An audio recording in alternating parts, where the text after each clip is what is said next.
Hello buddies, నా పేరు Sai Chand Chilukuri.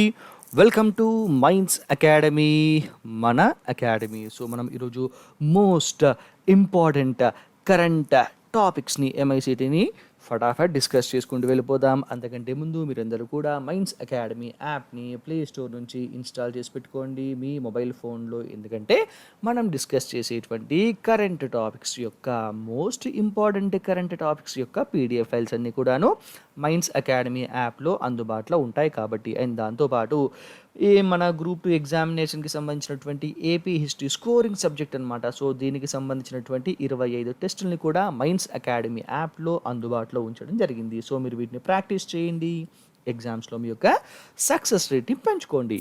Okay, so ఈరోజటి important topics మనం చూసుకుంటూ వెళ్ళిపోతే, ఫస్ట్ టాపిక్ వచ్చేసి ఇండియా బంగ్లాదేశ్ల మధ్య సరికొత్త నదీ రవాణా మార్గం. సరికొత్త నదీ రవాణా మార్గం అనేటువంటిది ప్రారంభం కావడం జరిగిందనమాట. మరి ఇంతకుముందు ఎప్పటి నుంచి స్టార్ట్ అయ్యాయి అని చూసుకుంటే, protocol for inland water trade and transit, PIWTT. So దీనిపైన ఇండియా బంగ్లాదేశ్లో 1972లో 1972 సంవత్సరంలో సంతకాలు చేసి జల రవాణాను స్టార్ట్ చేయడం జరిగిందనమాట. ఇప్పుడు 1972లో దేనిపైన సైన్ చేశారు? PIWTT. సో చాలా చాలా ఇంపార్టెంట్, గుర్తుంచుకోండి. 1972లో ఫస్ట్ టైం సైన్ చేయడం జరిగింది. సో ఈ విధంగా సైన్ చేసుకొని అప్పటి నుంచి ట్రాన్స్పోర్టేషన్ జరుగుతూ ఉంది జల రవాణాల ద్వారా. కానీ ఇప్పుడు అదనంగా మరొక కొత్త నదీ రవాణా మార్గాన్ని కూడా ప్రారంభించడం అనేటువంటి జరిగిందనమాట. ఎక్కడి నుంచి ఎక్కడి వరకు అంటే, త్రిపుర రాష్ట్రంలోని సోనామూరా నుండి బంగ్లాదేశ్లోని దౌద్ కండి వరకు నూతన నదీ జల మార్గాన్ని ఏర్పాటు చేయడానికి ఇండియా బంగ్లాదేశ్ మధ్య ఒప్పందం అనేటువంటిది కుదరడం జరిగింది. సో దీంట్లో భాగంగా ఈ నెల సెప్టెంబర్ 3వ తారీఖు నాడు బంగ్లాదేశ్కి చెందినటువంటి MV ప్రీమియర్ అనేటువంటి నౌక ద్వారా, యాక్చువల్గా MV ప్రీమియర్ అనేటువంటిది ఈ ship MV premier private limited company అనేటువంటి ఒక ప్రైవేట్ సంస్థకు చెందినటువంటి షిప్ అనమాట. ఈ షిప్ ద్వారా 50 మెట్రిక్ టన్నుల సిమెంట్ని గుమ్తీ నది ద్వారా, చాలా చాలా ఇంపార్టెంట్ ఎగ్జామినేషన్ పాయింట్ ఆఫ్ వ్యూలో, గుమ్తీ నది ద్వారా త్రిపురకు రవాణా చేయడం అనేటువంటిది జరిగిందనమాట. సో మరి దీనివల్ల బెనిఫిట్ ఏంటి అంటే, మనకందరికీ తెలుసు, అన్ని రవాణా మార్గాలతో పోలిస్తే, అన్ని రవాణా ద్వారా అయ్యేటువంటి ఖర్చులతో పోలిస్తే జల రవాణా మార్గం ద్వారా అయ్యేటువంటి ఖర్చు చాలా తక్కువ అనమాట. అయితే మరి ఇండియాకు అంటే ఇప్పుడు నార్త్ ఈస్ట్ స్టేట్స్ తోటి రెస్ట్ ఆఫ్ ద ఇండియాకు రోడ్ కనెక్టివిటీ లేదా, ప్లేన్ కనెక్టివిటీ లేదా అంటే ఉంది. అయితే ప్లేన్లో మనం ట్రాన్స్పోర్ట్ చేయాలంటే ఖర్చు ఎక్కువ. పోనీ రోడ్డు ద్వారా చేద్దాము అనుకుంటే మనకు ఒక ఇష్యూ తెలుసు, చికెన్ నెక్ అనేటువంటి వర్డ్ మీరు వినే ఉండొచ్చు కదా, డోక్లాం ఇష్యూ. సో అందరికి గుర్తుంటే ఉంటుంది. సో ఇప్పుడు ఈ డోక్లాం ప్రాంతం ద్వారా మనము నార్త్ ఈస్ట్ స్టేట్స్కి యాక్సెస్ చేయడానికి అవకాశం ఉంటుంది అనమాట. అంటే చికెన్ నెక్ అనేటువంటి పర్టికులర్ రీజన్ ద్వారా, ఆ ప్రాంతం ద్వారా చాలా సన్నగా ఉంటుంది. సో అక్కడి నుంచి ఒకవేళ మనం ట్రాన్స్పోర్టేషన్ని చేసినప్పటికీ కూడాను, రోడ్డు మార్గం ద్వారా మనము ట్రాన్స్పోర్టేషన్ చేస్తే, రవాణా చేస్తే అయ్యేటువంటి ఖర్చుతో పోలిస్తే బంగ్లాదేశ్ నుంచి, అంటే మన కోల్కతా దగ్గర నుంచి కావచ్చు, అండ్ బంగ్లాదేశ్లో ఉన్నటువంటి కొన్ని పోర్ట్స్ నుంచి కావచ్చు, నార్త్ ఈస్ట్ స్టేట్స్కి అంటే త్రిపుర కావచ్చు, మేఘాలయ, సో ఇట్లా ఉన్నటువంటి రాష్ట్రాలకు మనం ట్రాన్స్పోర్ట్ చేస్తే చాలా తక్కువ ఖర్చుతోటి మనం ఈ యొక్క సరుకుల్ని రవాణా చేసేటువంటి అవకాశం ఉంటుందన్నమాట. సో దీని ద్వారా ఏమవుతుంది అంటే, ఆబ్వియస్లీ ఆ రవాణా అయ్యేటువంటి సరుకుల యొక్క ఖర్చు కూడా తక్కువ కావడం అనేటువంటి జరుగుతుంది. ప్రజలు దాన్ని ఎక్కువగా కొనుగోలు చేసేటువంటి అవకాశం ఉంటుందన్నమాట.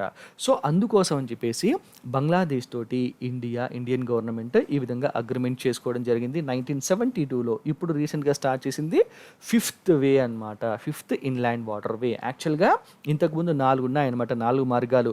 అవి ఎక్కడెక్కడ అనేటువంటిది మనం చూసుకుంటే, కోల్కతా ప్రాంతం నుంచి బంగ్లాదేశ్లో ఉన్నటువంటి మోంగ్లా పోర్ట్కి ఒక జల రవాణా ఉంది మార్గము. దాంతోపాటు చట్టోగ్రామ్ అనేటువంటి పోర్ట్ కూడా మరొక రవాణా మార్గం అనేటువంటిది ఉందన్నమాట. సో ఈ యొక్క Mongla port and Chattogram port, ఈ రెండింటి ద్వారా మనకు బంగ్లాదేశ్తో సరిహద్దు ఉన్నటువంటి నార్త్ ఈస్ట్ స్టేట్స్ అయినటువంటి త్రిపుర, అస్సాం, మేఘాలయాలకు అంటే మనకు రవాణా ఖర్చు అనేటువంటిది తక్కువ కావడం కోసము rest of the India part అంటే నార్త్ ఈస్టర్న్ స్టేట్స్తో కాకుండా మిగతా ఇండియా తోటి ఈ యొక్క ప్రాంతాలకు ఈ రాష్ట్రాలకు చాలా దూరమైనటువంటి డిస్టెన్స్ ఉంది కాబట్టి బంగ్లాదేశ్ ద్వారా ఈ విధంగా ట్రాన్స్పోర్ట్ అనేటువంటిది చేయడం జరుగుతుందన్నమాట. సో వీటికి ఈ యొక్క త్రిపుర, అస్సాం అండ్ మేఘాలయాలకు ఉన్నటువంటి సరిహద్దు ప్రాంతాలు ఎక్కడెక్కడ అంటే శ్రీమంతపూర్ అండ్ అగర్తల అండ్ సుతర్కండి తర్వాత దవ్కి అనేటువంటి 4 ప్రాంతాలు కూడాను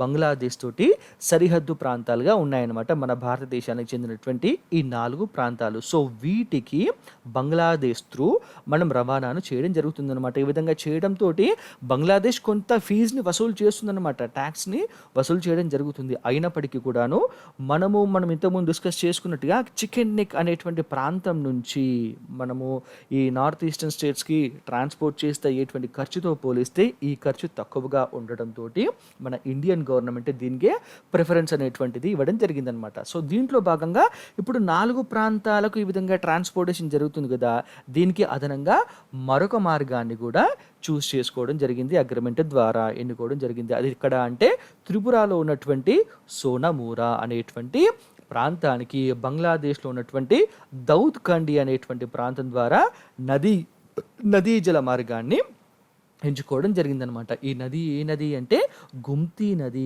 మరి ఈ గుమ్తీ నది ఇండియాలో ఉందా అంటే యాక్చువల్గా ఇది ఆరిజినేట్ అయినది మొదలయ్యేటువంటిది ఎక్కడ అంటే మన బంగ్లాదేశ్ ప్రాంతంలోనే బంగ్లాదేశ్లోనే ఈ నది స్టార్ట్ అవ్వడం జరుగుతుందనమాట. ఇది దౌద్ కండ్ అనేటువంటి ప్రాంతం. ఇక్కడ చూసారు కదా, ఈ దౌద్ కండ్ దగ్గర నుంచి నదీ మార్గం ద్వారా ఈ విధంగా మన ఈ రివర్ రూట్ వస్తుంది. ఈ విధంగా ట్రాన్స్పోర్టేషన్ జరుగుతూ త్రిపుర రాష్ట్రంలో ఉన్నటువంటి సరిహద్దు ప్రాంతమైనటువంటి బంగ్లాదేశ్ తోటి సరిహద్దు ప్రాంతమైనటువంటి సోనామూరాకు ట్రాన్స్పోర్టేషన్ అనేటువంటి చేయడం జరుగుతుందన్నమాట. సో ఈ యొక్క గుమ్తీ నది ద్వారా దీని ద్వారా ఏమవుతుంది, ఆబ్వియస్లీ మనకు రవాణా ఖర్చు అనేటువంటి తక్కువ అవుతుంది, దాంతో సరుకుల యొక్క ఖర్చు తక్కువ అవుతుంది, వస్తువులకు డిమాండ్ పెరుగుతుంది, డిమాండ్ పెరిగినప్పుడు ఆటోమేటిక్గా ప్రొడక్షన్ పెరుగుతుంది, ప్రొడక్షన్ పెరిగినప్పుడు వాళ్ళు మళ్ళీ రిక్రూట్మెంట్ చేసుకుంటారు కొత్త జాబ్స్ కోసము. ఆ విధంగా కొనుగోలు శక్తి అనేటువంటిది పెరుగుతూ ఎకానమీ కూడా చాలా మంచి అయ్యేటువంటి అవకాశం ఉంటుంది. కాబట్టి అండ్ మన సరిహద్దు దేశమైనటువంటి బంగ్లాదేశ్ తోటి కూడాను మన సంబంధాలు అనేటువంటివి పటిష్టమయ్యేటువంటి అవకాశం కూడా ఉంటుంది. సో తద్వారా ఇండియా మ్యూచువల్ బెనిఫిట్స్ని అటు సరిహద్దు దేశంతో మంచి సంబంధాలతో పాటు మన యొక్క ఈశాన్య రాష్ట్రాలకు తక్కువ ధరకే సరుకుల్ని కూడా రవాణా చేసేటువంటి అవకాశము ఈ రూట్ ద్వారా ఏర్పడడం అనేటువంటి జరుగుతుంది. ఎగ్జామినేషన్ పాయింట్ ఆఫ్ వ్యూలో చాలా చాలా ఇంపార్టెంట్, గుర్తుంచుకోండి. గుమ్తీ రివర్ అనేటువంటిది గుర్తుంచుకోవాలి. అండ్ త్రిపుర రాష్ట్రంలోని సోనామురా ఎక్కడి నుంచి బంగ్లాదేశ్లోని దౌద్ కండి ద్వారా ఈ యొక్క మన రివర్ రూట్ని స్టార్ట్ చేయడం జరిగిందనమాట. సో ఫస్ట్ ఏం చేశారు, ప్రీమియర్ అనేటువంటి వెజల్ అంటే ఒక నౌక అనమాట. సో దాని ద్వారా 50 మెట్రిక్ టన్నుల సిమెంట్ను ట్రాన్స్పోర్ట్ చేయడం జరిగింది. మరి ఫస్ట్ టైం ఎప్పుడు సైన్ చేశారు అంటే PIWTT protocol for inland water trade and transit, దీనిపైన 1972లో ఇండియా అండ్ బంగ్లాదేశ్లో సైన్ చేయడం జరిగింది. ఎగ్జామినేషన్ పాయింట్ ఆఫ్ వ్యూలో చాలా చాలా ఇంపార్టెంట్, చూసుకోండి. నెక్స్ట్, అరుణాచల్ వాసుల్ని కిడ్నాప్ చేసినటువంటి చైనా. సో అరుణాచల్లో ఉన్నటువంటి కొంతమందిని చైనా కిడ్నాప్ చేసింది. ఎందుకోసం అంటే తిక్కలది.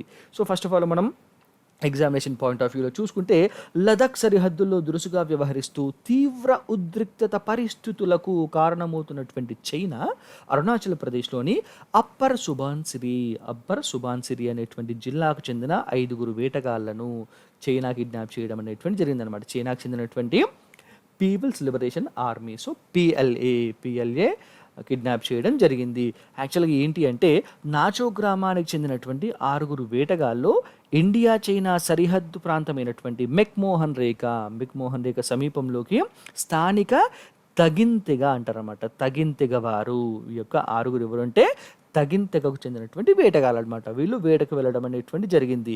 ఇందుకోసం వేటకి వెళ్ళారంటే పర్టికులర్ ప్రాంతం ఏదైతే ఉందో వీరు వేటకి వెళ్ళినటువంటి ప్రాంతము ఇది కస్తూరి జింకలు అంటే మస్క్ డీర్ అంటారనమాట.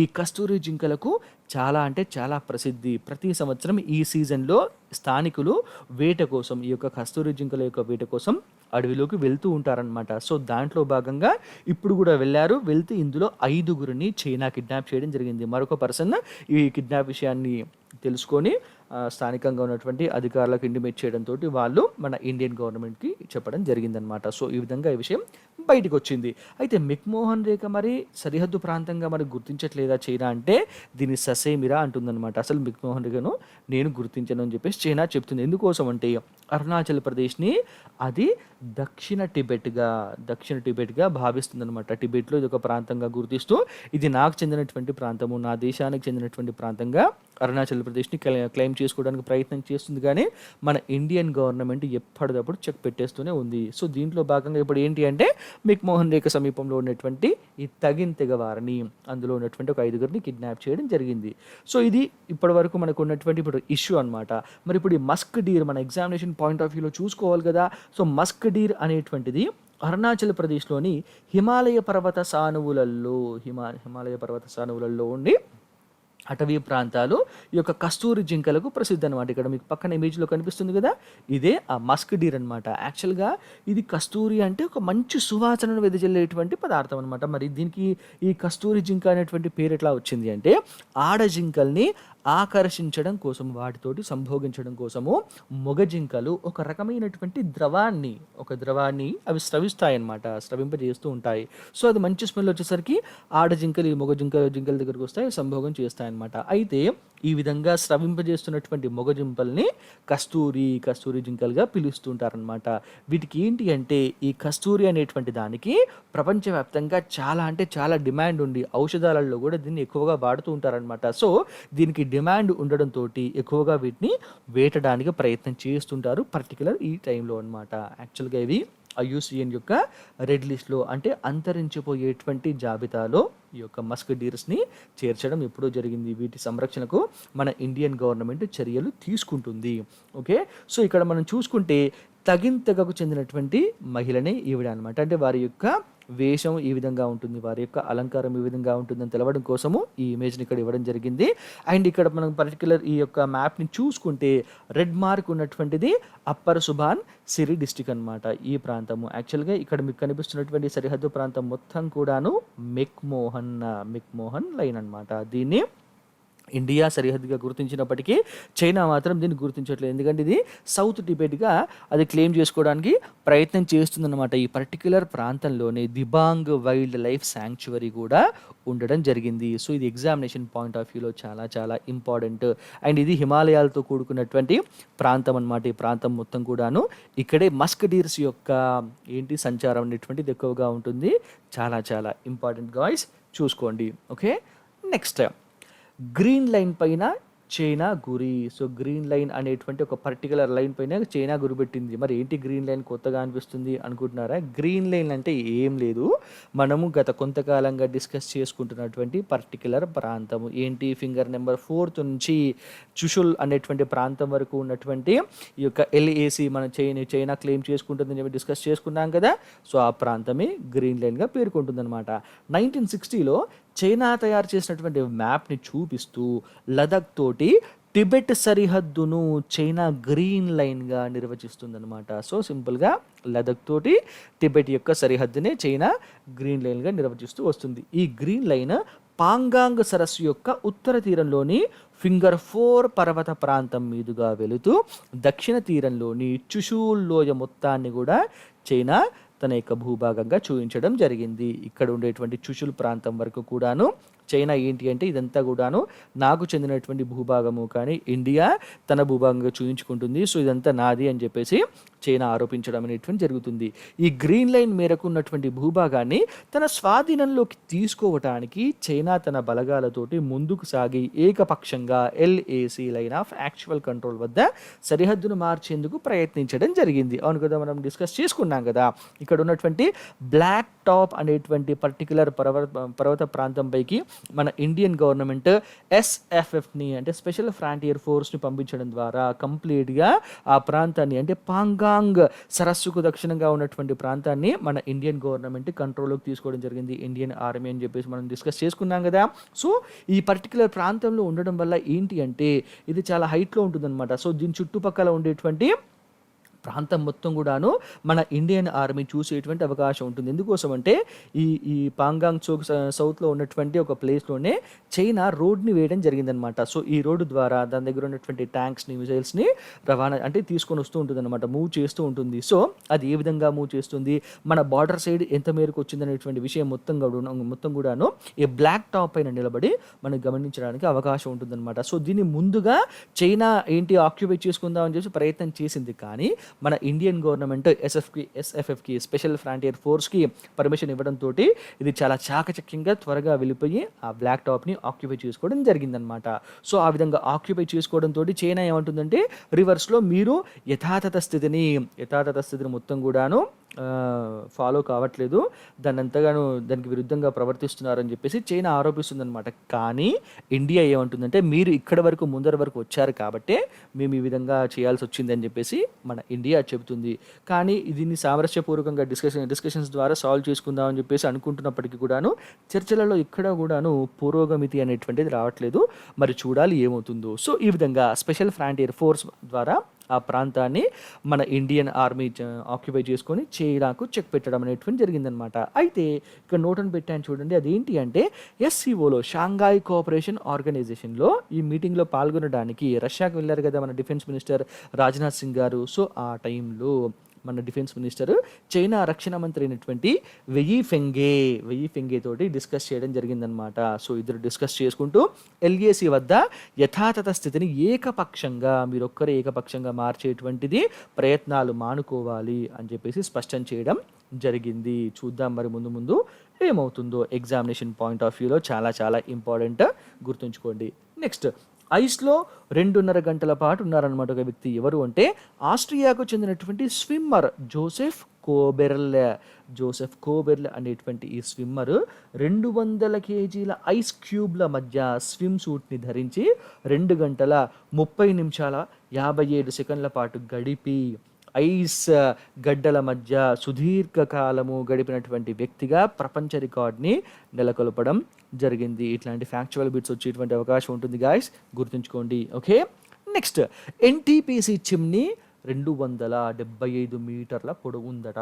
ఎన్టీపీసీ యొక్క చిమ్నీ తెలంగాణ విద్యుత్ అవసరాల కోసము పెద్దపల్లి జిల్లా రామగుండం ఎన్టీపీసీ. సో, రామగుండంలో ఎన్టీపీసీ సంస్థ 4000 మెగావాట్ల విద్యుత్ ప్రాజెక్ట్ని చేపట్టేందుకు ప్లాన్స్ని సిద్ధం చేయడం జరిగిందనమాట. దాంట్లో భాగంగా స్టేజ్ 1 నిర్మాణానికి సంబంధించి 10,598.98 కోట్లను కేటాయించడం జరిగింది. సో, ఈ యొక్క ఫస్ట్ స్టేజ్లో భాగంగా దాదాపు 275 మీటర్ల ఎత్తైనటువంటి చిమ్నీని ఏర్పాటు చేయడం జరిగింది. ఇది ఆసియాలోని అత్యంత ఎత్తైనటువంటి చిమ్నీగా అధికారులు పేర్కొనడం జరిగింది. ఎగ్జామినేషన్ పాయింట్ ఆఫ్ వ్యూలో ఇంపార్టెంట్, చూసుకోండి. నెక్స్ట్, మహిళల యొక్క రక్షణకు రవాణా శాఖ ప్రత్యేకమైనటువంటి ఒక అప్లికేషన్ని డెవలప్ చేస్తుందన్నమాట. సో, మహిళల యొక్క సంరక్షణకు మన ఆంధ్రప్రదేశ్ ట్రాన్స్పోర్టేషన్ డిపార్ట్మెంట్ రవాణా శాఖ ఒక యాప్ని డెవలప్ చేస్తుంది. అదేంటి చూసుకుంటే ఆటోలు, క్యాబులలో ప్రయాణించేటువంటి మహిళలకు రక్షణ కల్పించేందుకు రాష్ట్రంలో మహిళలు స్వేచ్ఛగా పూర్తి భద్రతతో ప్రయాణించేందుకు మన ఏపీ ప్రభుత్వము కేంద్ర ప్రభుత్వ సహకారంతో యాప్ ఆధారిత ప్రాజెక్ట్ని చేపట్టడం అనేటువంటిది జరుగుతుందన్నమాట. సో, దీంట్లో భాగంగా కేంద్ర రాష్ట్ర ప్రభుత్వాలు 60:40 60% కేంద్రము, 40% స్టేట్ గవర్నమెంట్స్ ఖర్చు పెడుతుందన్నమాట. మొత్తం ఎంత అంటే 135 కోట్లు ఖర్చు చేయడం అనేటువంటిది జరుగుతుంది ఈ యొక్క యాప్ కోసం అనమాట. కేవలం అప్లికేషన్ కోసమేనా అంటే కాదు. యాక్చువల్గా దీనిలో ఏం చేస్తారంటే ఆటోలు, క్యాబ్లలో ఐఓటీ ఇంటర్నెట్ ఆఫ్ థింగ్స్ అనేటువంటి ఒక బాక్స్ని ఏర్పాటు చేయడం అనేటువంటిది జరుగుతుందన్నమాట.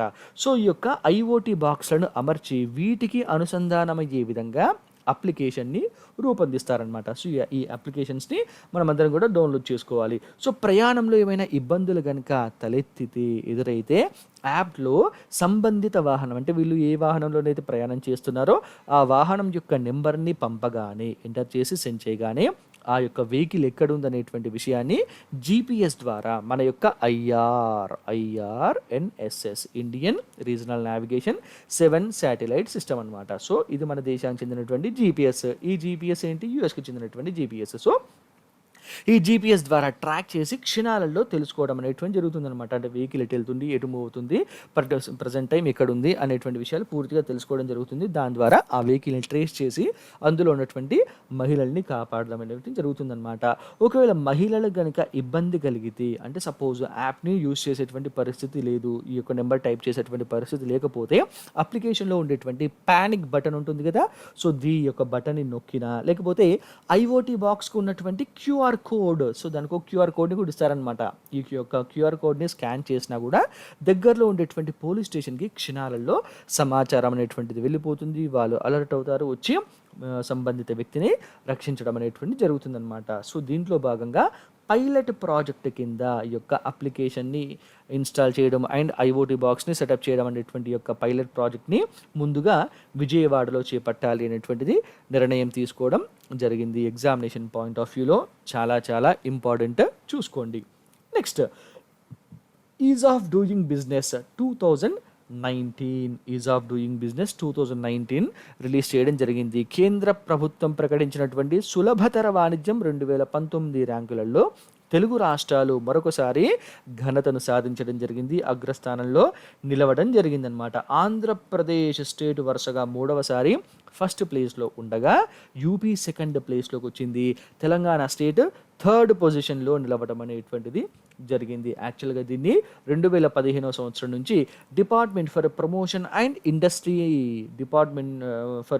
Of industry and internal trade, so department for promotion of industry and internal trade ఈ యొక్క ర్యాంక్స్ని ఇవ్వడం అనేటువంటిది జరుగుతుందన్నమాట. సో ఇవి చూసుకుంటే మెయిన్గా ఈ యొక్క ర్యాంక్స్ని ఇవ్వడంలో ఏ విధమైనటువంటి అంశాలని పరిగణలోకి తీసుకుంటారు అంటే, పారదర్శకత కోసం సమాచార లభ్యత, తర్వాత పర్యావరణ అనుమతులు ఇవ్వడంలో ఉండేటువంటి స్పీడ్నెస్, తర్వాత యూటిలిటీ అనుమతులు, భూ పరిపాలన, కాంట్రాక్టుల యొక్క అమలు, భూ లభ్యత, కేటాయింపులు, తర్వాత కార్మిక నిబంధనలు, నిర్మాణ అనుమతులు, ఏకగవాక్ష విధానం, సింగిల్ విండో సిస్టమ్, తర్వాత రంగాల వారి ప్రత్యేకత, తనిఖీ విభాగాలు, పన్ను చెల్లింపులు యొక్క అంశాలని మెయిన్గా ప్రధానంగా తీసుకొని ఈ యొక్క ర్యాంక్స్ని కేటాయించడం అనేటువంటిది జరుగుతుందన్నమాట. ఇక్కడ మీకు పక్కన ఇచ్చినటువంటి ఇమేజ్లో చూసుకుంటే ఫస్ట్ ప్లేస్లో ఎవరున్నారు, మన ఆంధ్రప్రదేశ్ ఉంది 2019 ర్యాంక్లో. 2018లో కూడా ఫస్ట్ ప్లేస్లోనే ఉండడం జరిగిందనమాట. సో చేంజ్ ఏముందంటే నథింగ్ చేంజ్.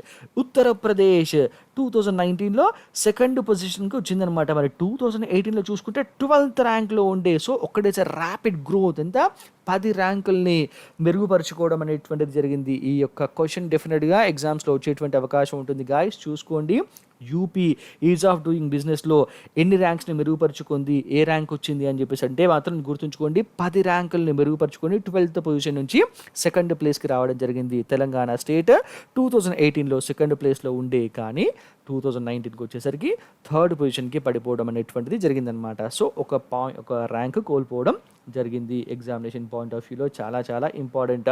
అండ్ ఉత్తరప్రదేశ్ తర్వాత మరొక స్టేట్ ఏంటి అంటే హిమాచల్ ప్రదేశ్ కూడా 2018లో 16th పొజిషన్లో ఉండే, కానీ 2019లో 7th పొజిషన్కి 7th ర్యాంక్కి రావడం జరిగింది. ఆ విధంగా తన యొక్క 9 ర్యాంకుల్ని సాధించడం జరిగింది. గ్రోత్ రేట్ని పెంపొందించుకోవడం ఈ యొక్క ఈజ్ ఆఫ్ డూయింగ్ బిజినెస్లో 9 ర్యాంకులు ఎగబాకబడినటువంటిది జరిగిందనమాట. ఇవి ఈ రోజుకి సంబంధించినటువంటి మోస్ట్ ఇంపార్టెంట్ కరెంట్ టాపిక్స్ మన ఎగ్జామినేషన్ పాయింట్ ఆఫ్ వ్యూలో. సో ఈ యొక్క మన కరెంట్ టాపిక్స్ యొక్క పీడిఎఫ్ ఫైల్స్ మీకు కావాలి అనుకుంటే మైండ్స్ అకాడమీ యాప్ని ప్లేస్టోర్ నుంచి ఇన్స్టాల్ చేసి పెట్టుకోండి.